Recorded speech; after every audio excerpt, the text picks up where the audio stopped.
তো বন্ধুরা, আমরা প্রায় 7 মাস আগে যে গোজোকে নিয়ে একটি ভিডিও বানাই যে গোজো ইজ ডেথ।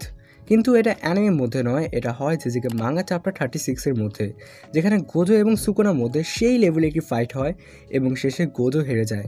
মানে সুকুনা গোজোকে মেরে একেবারে 2 টুকরো করে ফেলে আর গোজো মারা যায়। কিন্তু সকল গোজো ফ্যানরা বলতে থাকে তাদের গোজো ফিরে আসবে, কিন্তু গোজো দেখা নেই। আবার অনেকে তো গোজোকে লাখ লাখ বার ডেকে অযথা সময় নষ্ট করতে থাকে যে কামব্যাক গোজো। তারপর থেকে দিনের পর দিন, রাতের পর রাত কেটে যায়, গোজো ফিরে আসে না, আর গোজো ফ্যানরা মাছি মারতে থাকে। বাট অবশেষে 6 মাস পর ফাইনালি গোজো ইজ ব্যাক।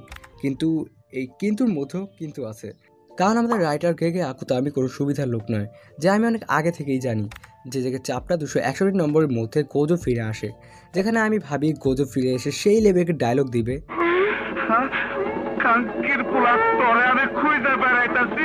কিন্তু এই সব কিছুর ওপর গেগে গোজো ফ্যানদের আকাশ ভরা তারা দেখিয়ে দিয়েছে। साले को बम से उड़ा दूंगा एक बार हाथ में आ जाए तो।